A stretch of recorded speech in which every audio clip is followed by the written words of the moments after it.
Bismillahirrahmanirrahim. Em nome de Alá, o Misericordioso, o Misericordiador.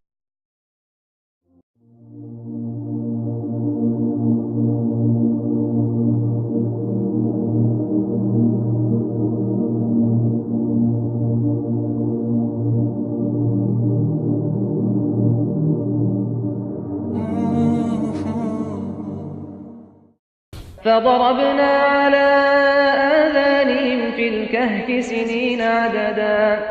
Então, na caverna, estendemos-lhes um véu sobre os ouvidos durante vários anos. ثم بعثناهم لنعلم أي الحزبين أحصى لما لبثوا أمدا. Em seguida, despertamo-los para saber qual dos dois partidos enumerava melhor o tempo em que lá permaneceram. نحن نقص عليك نبأهم بالحق إنهم فتية آمنوا بربهم وزدناهم هدى. Nós te narramos sua história com a verdade. Por certo, eles eram jovens e criam em seu Senhor e aos quais acrescentamos orientação. وكذلك أعثرنا عليهم ليعلموا أن وعد الله حق وأن الساعة لا ريب فيها إذ يتنازعون بينهم أمرهم فقالوا بنوا عليهم بنيانا ربهم أعلم بهم قال الذين غلبوا على أمرهم لنتخذن عليهم مسجدا. E assim, como os fizemos despertar, fizemos-los descobertos para saberem que a promessa de Alá é verdadeira e que a hora é indubitável quando disputavam entre eles sua questão. Então disseram: edificai sobre eles uma edificação. Seu Senhor é bem sabedor deles. Mas aqueles cuja opinião prevaleceu, disseram: que erijamos sobre eles uma mesquita. ولا تقولن لشيء إني فاعل ذلك غدا. E não digas a respeito de uma coisa, por certo, fala-a-ei amanhã.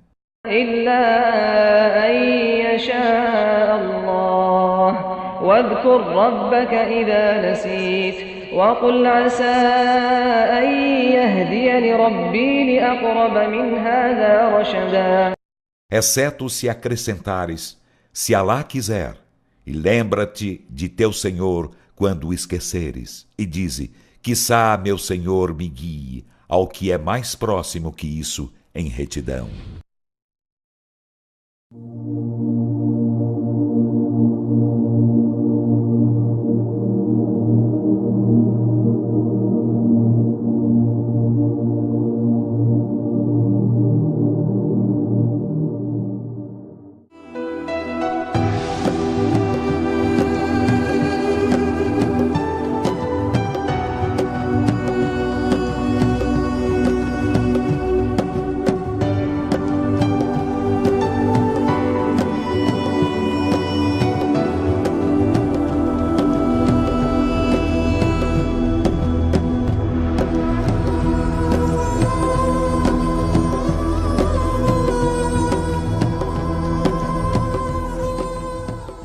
Tempo e espaço, vida e morte, são conceitos criados como tudo mais.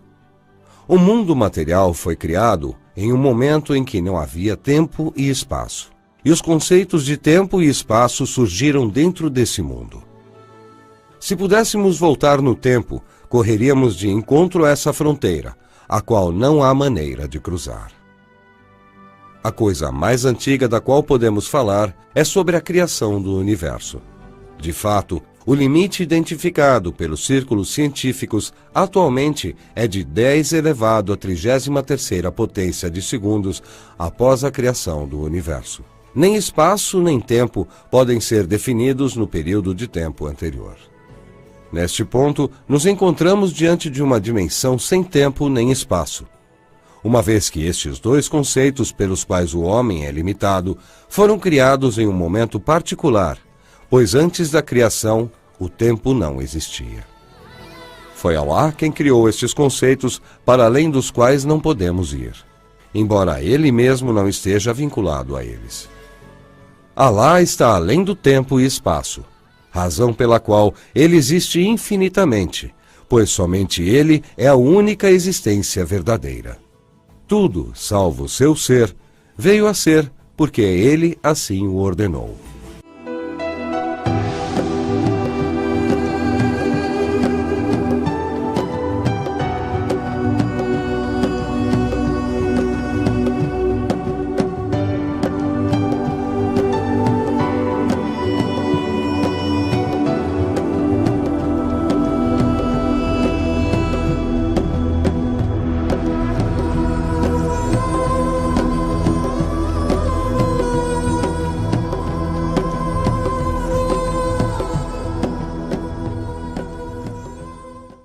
Antes de nós reclamarmos dos nossos pais, valorizemos eles. Vamos valorizar os nossos pais. Vamos valorizar nossas mães. Amanhã, essa mesma mãe não estará neste dunya para quando acontecer algo na sua vida, você chorar no colo dela. Amanhã, esta mesma mãe não estará neste dunya para dar de comer a você na boca como ela fazia. Amanhã, esta mesma mãe não estará neste mundo para poder trazer tranquilidade dentro do seu coração. Rasulullah sallallahu alaihi wasallam, Khatamul Anbiya, último mensageiro, aquele que selou a profecia, aquele que Allah diz: "Wala sawfa yu'tika rabbuka fatarda", ó Muhammad, nós iremos fazer você feliz. Muhammad alayhi salatu wassalam está a chorar porque está com saudades da sua mãe. Disse certo dia para os seus companheiros: "Lawadittu, ei, latamanneitu", é meu desejo, ou era meu desejo, que Allah tabarak wa ta'ala deixasse um dos meus pais vivos, em especial minha mãe. لَقَدْ افتتحت الصلاة الإنشاء. Eu comecei com a oração do Isha. Sahaba radiyallahu anhum, meus companheiros, estão atrás como muqtadi, seguindo a oração. Eu estou na oração do Salat al-Insha. Comecei com Suratul Fatiha. Enquanto eu estou prosseguindo no Suratul Fatiha, minha mãe viesse pela janela e dissesse: "Ya Muhammad, ó Muhammad", Nabi sallallahu alaihi wasallam disse que eu havia de abandonar aquele salá, eu havia de abandonar aquele salá, eu havia de abandonar aquele salá, e eu diria: "Labbaika ya umma", ó minha mãe, diga o que a senhora precisa. Havia de abandonar o quê? Ordem de Allah para dizer labbaika para quem? Para a criatura de Allah. Mas quem é essa criatura? Sua querida mãe.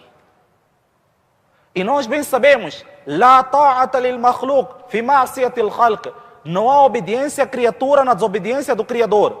Não há obediência para a criatura na desobediência do Criador. Porém, Nabi sallallahu alaihi wasallam disse que eu havia de abandonar aquela oração e diria: "Labbaika ya umma", ó minha mãe, diga o que a senhora precisa. Se Muhammad alaihi salatu wassalam estava pronto para abandonar a sua oração, para poder suprir e cumprir com uma das ordens da sua mãe, por que hoje nós não estamos prontos para abandonar um capricho da nossa esposa para poder obedecer nossa mãe? Com todo respeito às mulheres, por que hoje nós não estamos prontos para engolir o nosso desejo e suprir com aquilo que é desejo e vontade dos nossos pais? Por que nós hoje não estamos prontos para deixar aquilo que é capricho dos nossos filhos e corresponder com aquilo que é desejo e vontade dos nossos pais? A morte virá para todos. Amanhã teremos, ou amanhã nós iremos encontrar-se com Allah. Sucedido é aquele indivíduo, sucedido é aquela menina, sucedido é aquele menino sucedido é aquele jovem, sucedido é aquele homem que fez os seus pais sorrirem na face da terra e não fez eles chorarem. Sucedido é aquele homem que obedeceu os seus pais e não desobedeceu a eles. Sucedido é aquele homem que criou dentro do coração deles surur, felicidade, e não criou mágoa e angústia. Sucedido é aquele homem que levantou as suas mangas para poder cumprir com aquilo que os seus pais precisavam. Juro por Allah que este indivíduo sairá da face da terra feliz.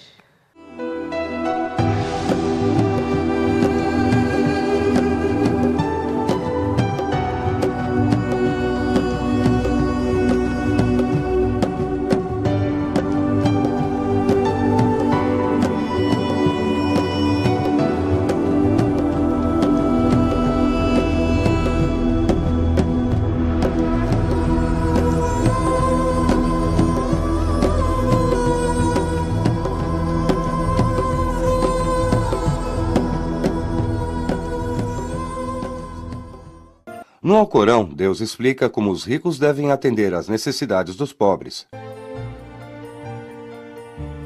Por exemplo, Deus diz que uma parte dos bens dos ricos pertence aos pobres.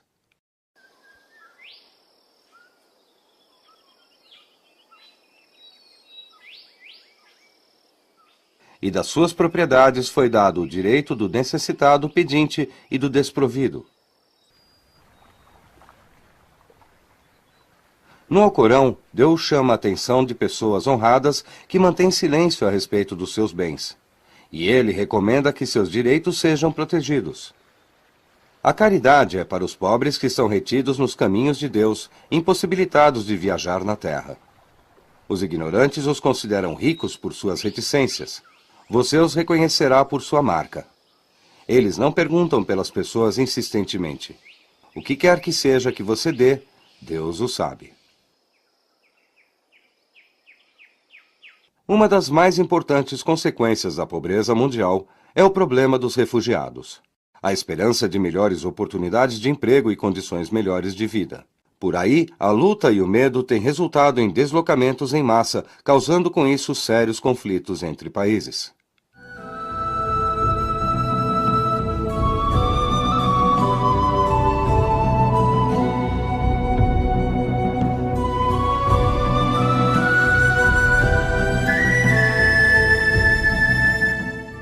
Outra influência que força os povos a migrar é a guerra. A violência da guerra e a pobreza que a segue têm forçado muitas pessoas a deixar suas casas.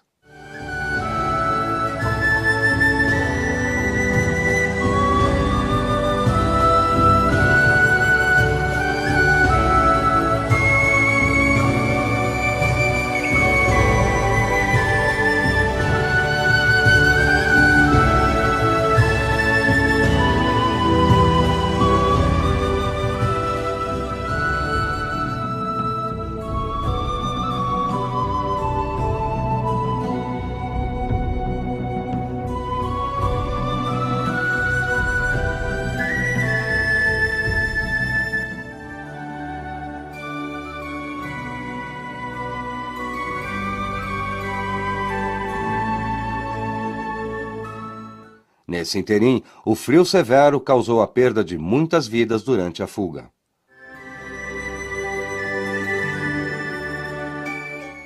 Muitos países se recusaram a aceitar os refugiados, mesmo sendo perfeitamente capazes de fazê-lo.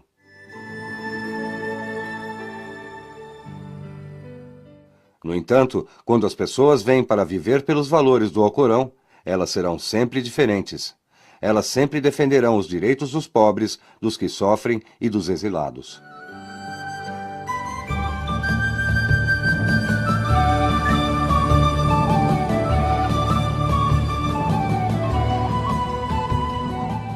Um dos mais belos exemplos dessa moralidade superior possuída pelo Islã é a forma que o Império Otomano abriu seus braços para os judeus que foram exilados da Espanha em 1492 e os abrigaram da melhor maneira possível. O melhor exemplo de sacrifício ocorreu durante o tempo do profeta Mohammed, que a paz esteja com ele. Os muçulmanos de Meca deixaram a cidade por causa da perseguição dos pagãos. Abandonando suas casas, eles foram forçados a fugir para Medina. Os muçulmanos de Medina fizeram enormes sacrifícios para ajudá-los e compartilhar tudo o que tinham com eles.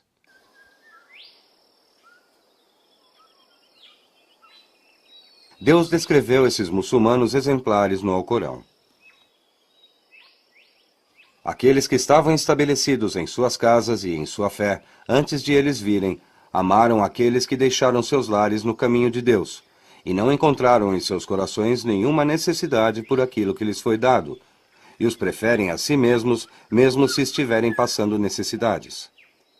É o povo que está livre da avareza de si mesmo que é bem-sucedido.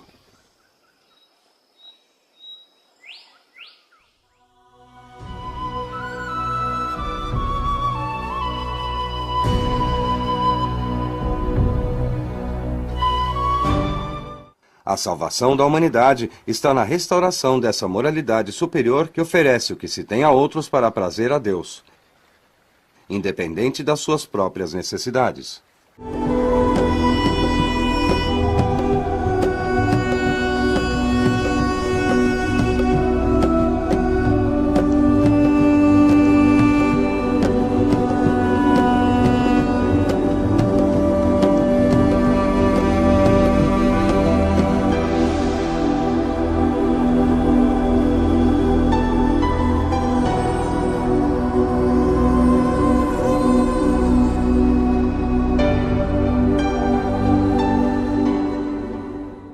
A religião é como água.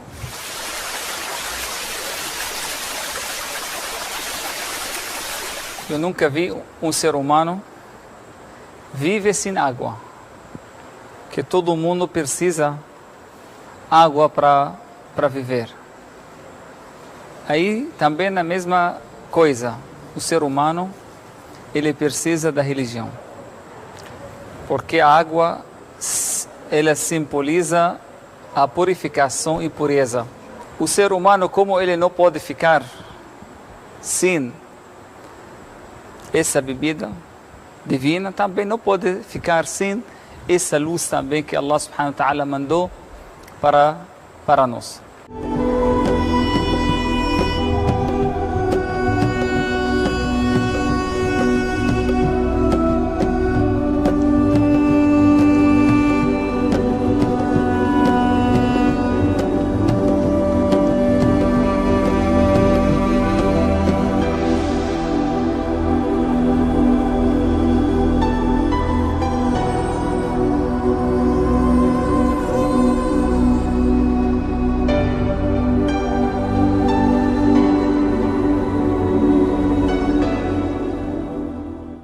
Os discípulos do profeta alaihi salatu wassalam eram sinceros.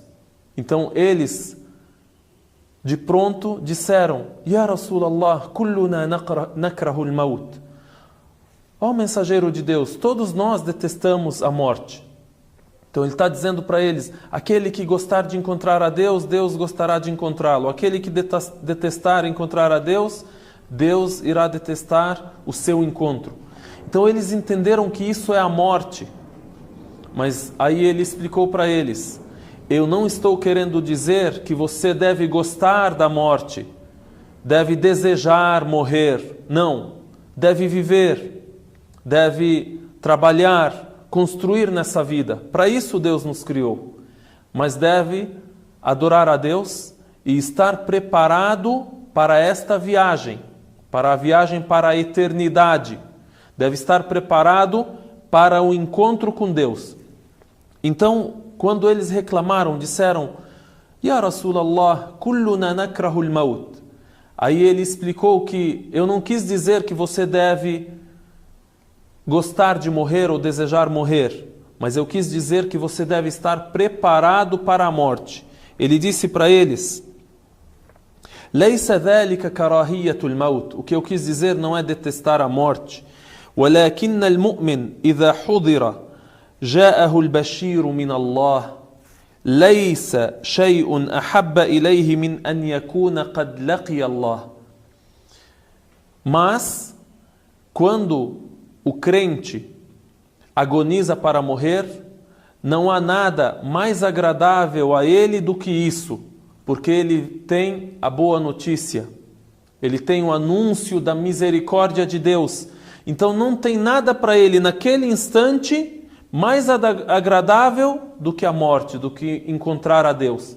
Aí Deus naquele momento se agrada por encontrá-lo, por receber a alma desta pessoa crente, porque ele estava preparado antes de morrer.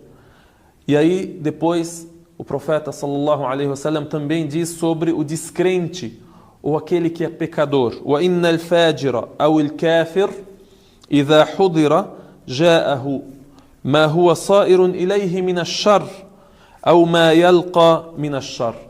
E a pessoa pecadora e descrente, quando agoniza para morrer, vem a má notícia para ele, vem a notícia da desgraça. Então, ele detesta o encontro com Deus, então Deus detesta o encontro com ele. Isto é um conselho para nós, para nos preparar para a morte. De que maneira? Vivendo conforme Deus Altíssimo seja decretou e vivendo conforme a religião de Deus Altíssimo seja.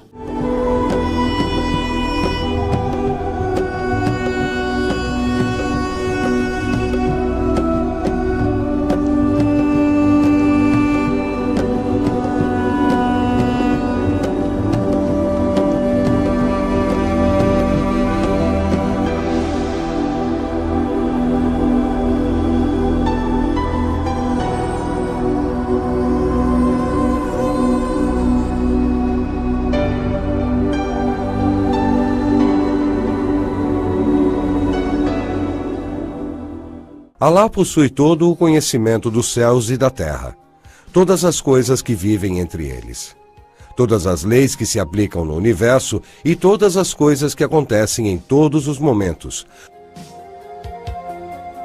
porque é Alá que os criou. Além disso, não há limites para o conhecimento de Alá. Alá sabe as identidades de todos que nascem ou morrem no mundo e o número de folhas que caem de todas as árvores, e tudo isso de uma vez ao mesmo tempo.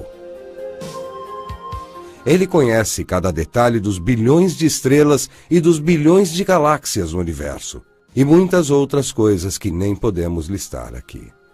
Nosso Senhor sabe de tudo o que acontece no nosso mundo e tudo o que acontece no espaço. Ele conhece os códigos genéticos de todos os bilhões de pessoas, animais e plantas do mundo. Em um versículo do Alcorão, ele revela: ele possui as chaves do desconhecido, coisa que ninguém, além dele, possui. Ele sabe o que há na terra e no mar, e não cai uma folha da árvore sem que ele disso tenha ciência. Não há um só grão no seio da terra, ou nada verde ou seco, que não esteja registrado no livro lúcido. Há um segredo muito importante que não devemos esquecer. Assim como todas as coisas que já mencionamos, Alá também conhece o coração do homem, o que passa pela sua mente e tudo o que ele faz, seja abertamente ou em segredo. As pessoas pensam que só elas conhecem as emoções, pensamentos e ansiedades que sentem. Mas este é um grande engano. Assim como ele fez em qualquer parte do universo, Alá conhece o homem de dentro para fora.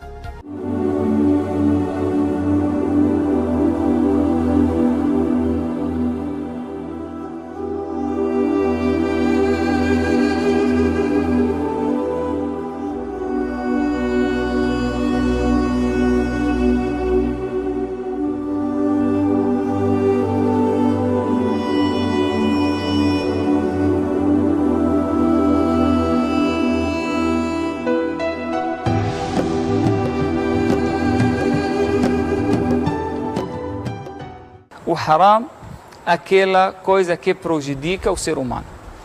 É o haram. O halal, aquilo que beneficia o ser humano. Tudo que beneficia o ser humano é halal e todo aquilo que prejudica o ser humano é haram. Você tem que entender as coisas assim, porque Allah subhanahu wa ta'ala, Ele sabe melhor do que a gente o que é bom, o que é ruim.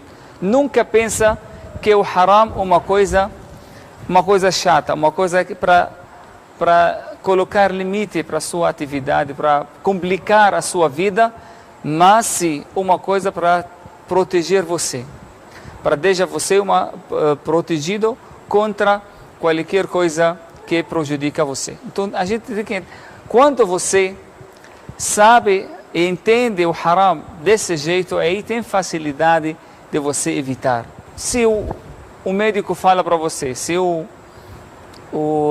seu pai fala para você, ou o filho, ou o médico fala para você, evita aquela coisa, aí, porque comer essa coisa vai te prejudicar. Aí você tenta evitar aquela coisa porque faz mal para o seu corpo.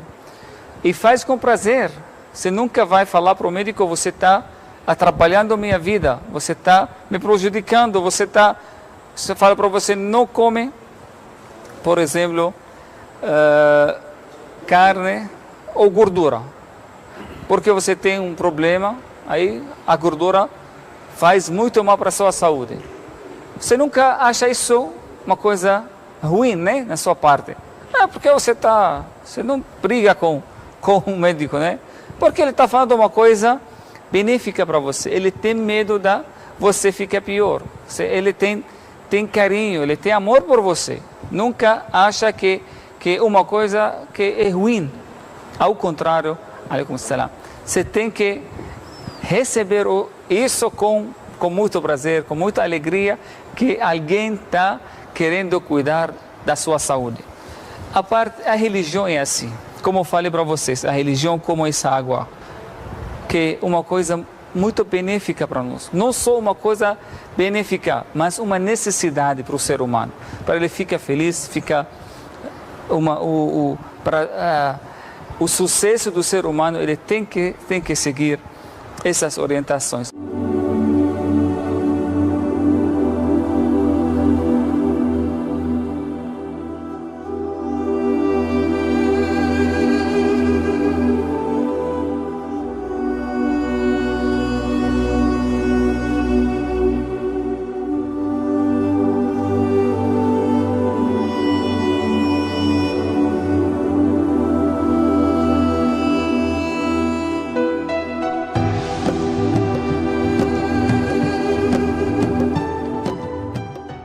Uma das vezes em que o desamparo do homem é mais evidente é a da doença.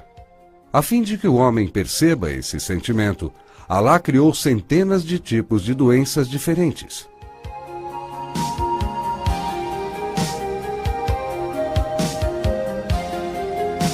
Cada doença tem efeitos diferentes no corpo e mente de uma pessoa. No entanto, há todas as evidências de um design intencional. A maneira que o vírus tão pequeno que é invisível a olho nu pode tornar alguém bastante irreconhecível. E de uma forma que o vírus no organismo nem sempre pode ser diagnosticado. É uma clara evidência da mente de Allah. As experiências e pesquisas que os cientistas realizam a fim de acabar com os vírus apenas revelam a superioridade da criação de Allah.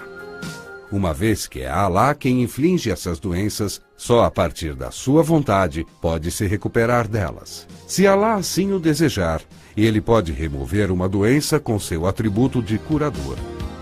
E de fato, se ele assim não o desejar também. Nem todos os médicos do mundo, os mais avançados equipamentos tecnológicos e os medicamentos mais recentes poderão curar a doença de uma pessoa. Todos os medicamentos são meios pelos quais alguém pode ter curado.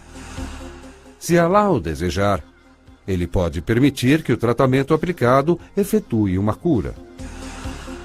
Não é necessário dizer que até mesmo uma doença aparentemente muito simples pode levar à morte, a menos que Allah queira o contrário.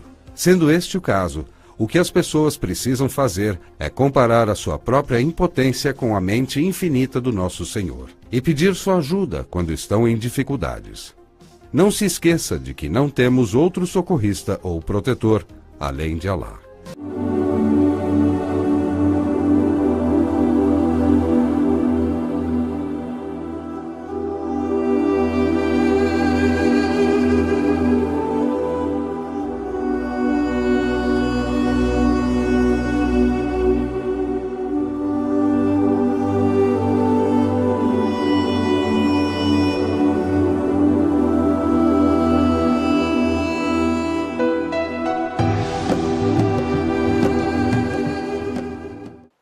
O povo brasileiro está conhecendo o Islã e se convertendo ao Islã. Mas o povo brasileiro se converte ao Islã, mas se converte e vem os problemas sociais, psicológicos de alguns também, familiares, e vem tudo isso junto. E querem resolver isso à luz do Islã. Vamos olhar a jurisprudência. Daí vai lá o coitado do sheik lá, não achei nada disso aqui. Eu também não tem. E agora? Daí o sheik vai ter que consultar alguém. Esse sheik vai ter referências de livros, escrito por pessoas que viveram em outra realidade que não é minha. Daí cabe o sheik ter a jurisprudência e ter um conhecimento mais vasto da lei, da realidade que ele vive e da realidade da jurisprudência anterior, para poder falar algo. Por isso muitas vezes as pessoas perguntam, eu vou perguntar um assunto para um... Eu falei exemplo, sheik, aqui já falei que ele veio, disse aqui para nós no Brasil, não, o Brasil parou a oração, tem que parar, tem que rezar, acabou. Sheik, mas não dá, o cara pega, mora em Santa Amaro, e trabalha aqui no Tatuapé. Não, a religião acabou. Deu aula para mim ainda. Deu aula para mim, tudo bem. Daí, certo dia, em 2001, eu estava aqui no Brasil, 2002, estava aqui no Brasil, em São Paulo, aconteceu um congresso, e escolheram ele para fazer a oração, fazer o sermão na mesquita de São Miguel. Ele estava no hotel lá no Brooklyn. Olha a minha cara de simpático. Bom, só que não. Né? Eu fui pegar o sheik. O cara falou, sai daí umas 10 horas, umas 10h30, 11 horas da manhã, para chegar para rezar o Juma. O sheik disse, claro, isso é meio costume árabe é 11 horas, marca 11 horas para sair às 11h30. Né? O brasileiro também faz isso. Daí eu expliquei que não vai dar. Pegamos uma marginal inteira. Daí, sabe como você pega a marginal? Eu vou entrar por aqui, pode ser que... Daí entra, já está parado tudo, foi um caos. Chegamos lá na hora, em ponto, era meio-dia, na hora em ponto. E para voltar, almoçamos, tudo, eu chego, vamos embora, vamos embora. Não, vamos rezar o Assar aqui em São Miguel. Vai. Vamos rezar o Assar, 4 horas da tarde, tem que São Miguel para estar 6 horas lá no Brooklyn, na abertura do hotel, lá não sei o que. Vai. Vamos embora. Vamos, sheik. Não foi. Fomos. Daí no meio do caminho, o carro tá daquele jeito também, subiu a temperatura, tem que parar do carro e trocar, e o carro morria, ai.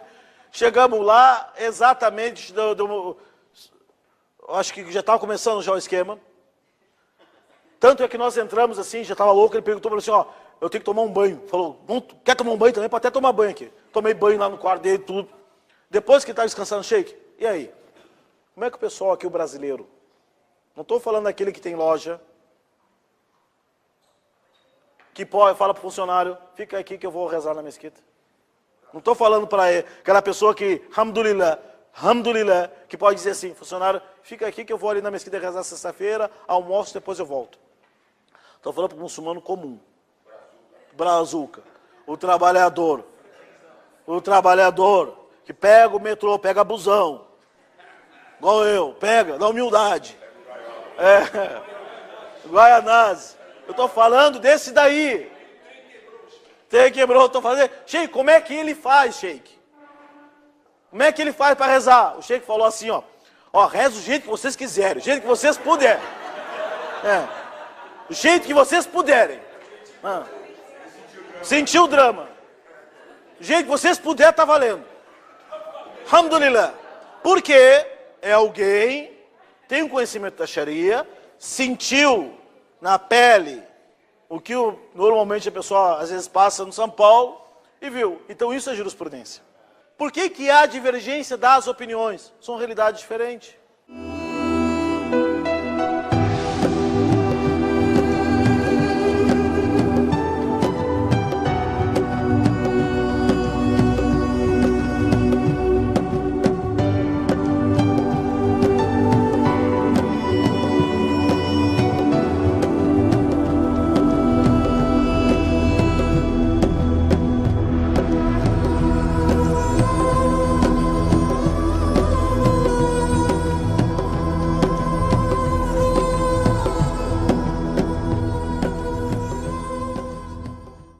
Alá é o melhor dos que são justos.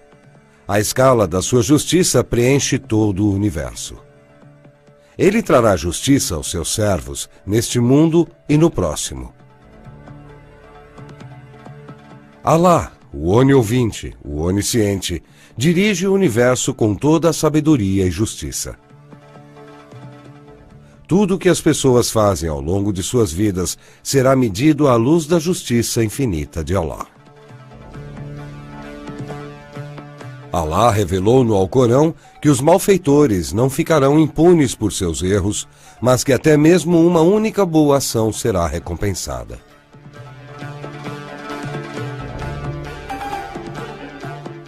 O bem e o mal não são os mesmos à vista de Alá, e ele governa entre eles com justiça total.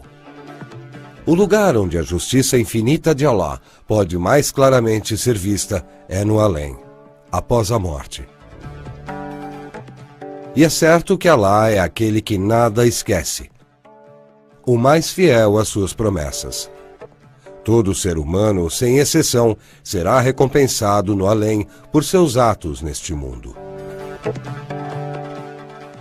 Aqueles que cometem o mal serão punidos por isso, e aqueles que creem em Alá e fizeram boas ações, receberão dele a melhor recompensa possível.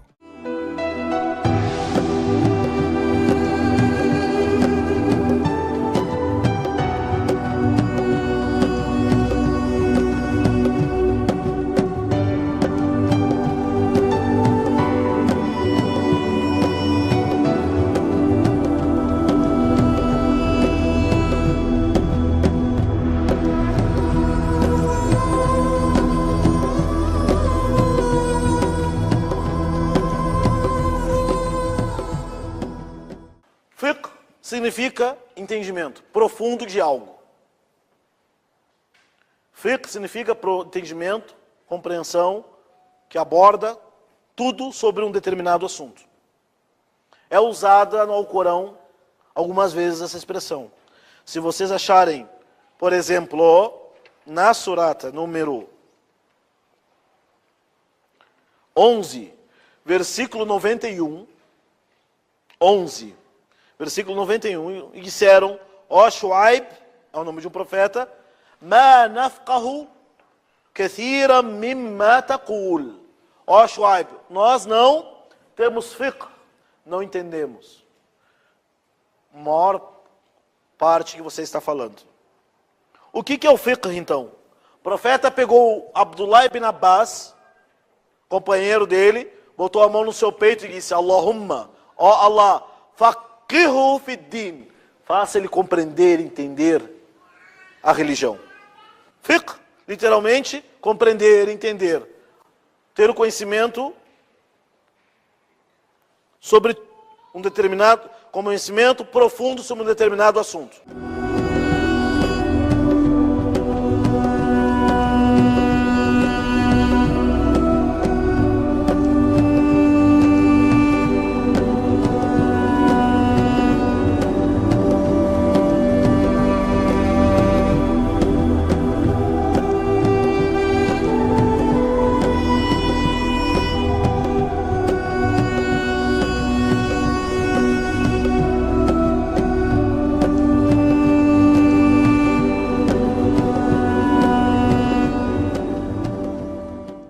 Quando você olha em torno de si, onde quer que esteja agora, tudo que você vê tem um dono. A cadeira onde você está sentado é feita de padrões criados pelo seu proprietário. A flor no vaso cresceu por causa do sol e da água que lhe foi dada pelo seu proprietário. O oceano que você vê através da janela e tudo o que vive nele estão lá porque o seu dono assim o deseja.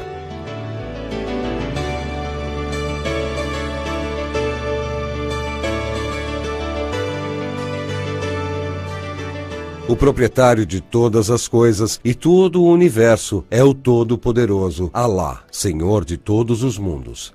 Até mesmo o seu corpo está sob o controle de quem te criou, independentemente de você. Seus lábios, veias, sistema nervoso e células são o produto da arte superior e conhecimento do seu Criador. Nenhuma dessas coisas aconteceu porque você decidiu desenhar e criar. Quando abriu os olhos para o mundo, você encontrou um sistema sem falhas em seu próprio corpo, bem como o mundo em que vive e até mesmo todo o universo. No entanto, você nunca possuiu nenhuma dessas coisas antes e nunca vai poder fazê-lo de sua própria vontade no futuro. Isso se aplica a todas as pessoas. É claro que, sendo assim, a soberania pertence ao nosso Criador, Allah, o Senhor de tudo.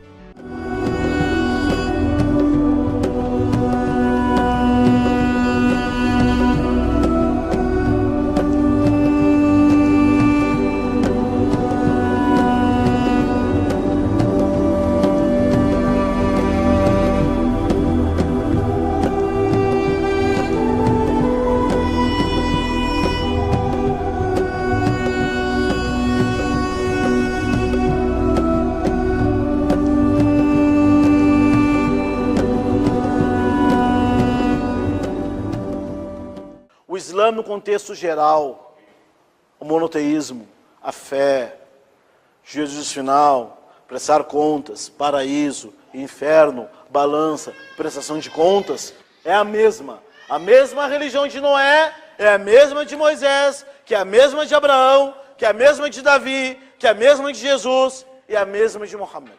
No geral, sim.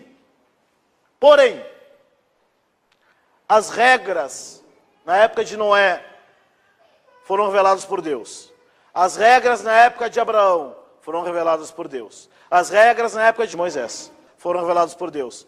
Toda essa época histórica aí, as regras deveriam ser a mesma regra. Não tem como. A sociedade da época de Noé é diferente de Moisés. As regras. Mas a ideia geral da religião, sim. Crenças. Então, vamos voltar para a Sharia. Crenças, costumes religiosos, valores.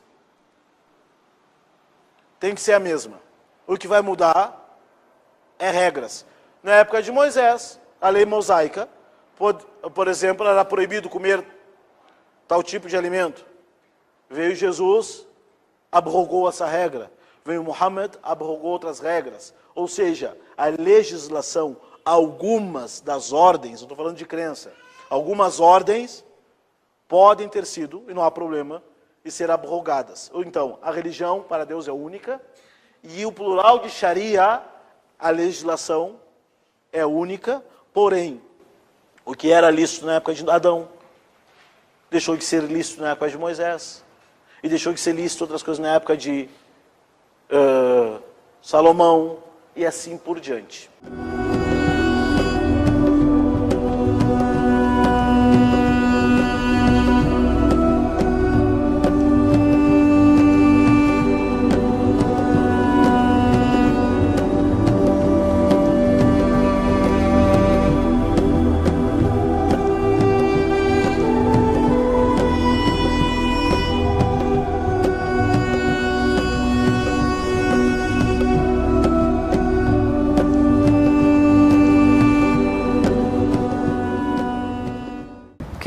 Como eu falei, quando você faz o casamento, aí você está falando em nome de Deus. Então, isso é uma coisa, vai ser de acordo, vai ter esse pacto religioso entre você e a sua esposa. Eu sempre dou um exemplo dessa união do lâmpada, né? Qual acontece dentro da lâmpada? Quem sabe? Vai ter encontro também, né? É um encontro entre o positivo e o negativo. Dentro da lâmpada, acontece um encontro entre o positivo e o negativo. Quando eles encontram dentro da lâmpada, onde tem condições para esse encontro, eles produzem o quê? Luz, ilumina, benéfico, faz bem para nós. Mas quando esse encontro acontece fora da lâmpada, vai ter o quê? Vai ter incêndio, vai ter problemas, vai ter choque, vai ter um incêndio, vai queimar a casa vai... Por quê? Porque não tem aquelas condições. Ao mesmo encontro, um aconteceu dentro e outro aconteceu fora. Qual a diferença? Essa é a diferença, ter condições. Por isso, a gente vê que aqui no Brasil é comum, né, ter essas convivências sem... Porque as pessoas não, para que eu vou para fazer esse... mas faz muita diferença. Olha, duas pessoas, eles podem ficar juntos 10 anos. Eles casam 2 meses e depois eles separam. 10 anos, no ilícito eles conseguiram viver. Dentro do ilícito eles não conseguiram. 2 meses eles separam. Então, esse é um caminho muito importante, porque o caminho onde tem direito, quando as pessoas, assim, apenas uma convivência, aí não tem direito, não tem dever. Cada um faz o que ele quer, cada um vai viver. Aí não tem família, não tem nada, não tem compromisso.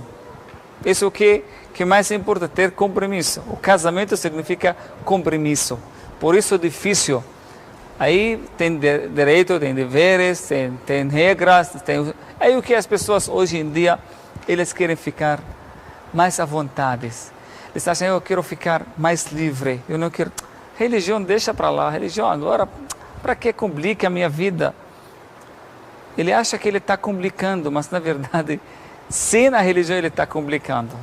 Porque a religião é uma garantia para a sua felicidade. E quando você é jovem, criança, quando você é jovem, quando você é casado, quando você é pai, quando você é mãe, quando você é velho, quando você é jovem, uma felicidade da vida inteira.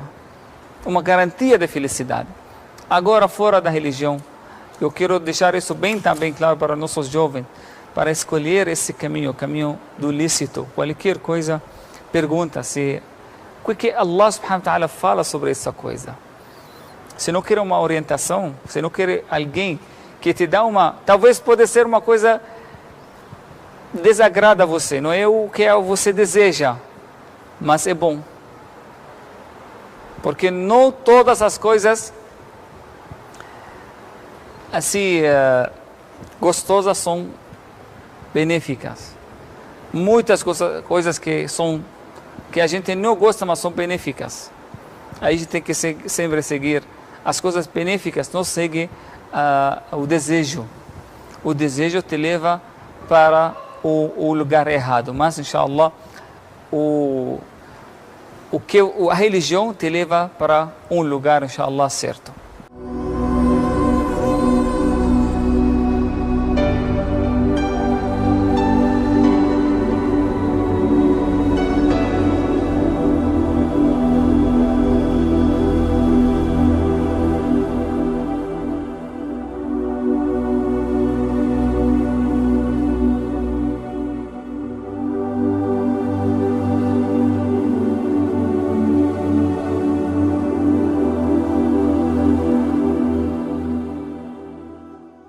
Quem tem autonomia e direito exclusivo de legislar, a princípio, Deus e seu mensageiro.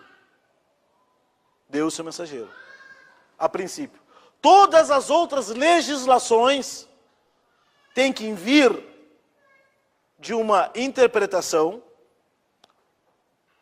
dessas duas bases que eu disse, ou no mínimo, não ir contrário. Para ter validade. Qualquer legislação humana só tem validade para nós muçulmanos se não ir ao contrário isto, o que Deus e o profeta legislaram, estar de acordo.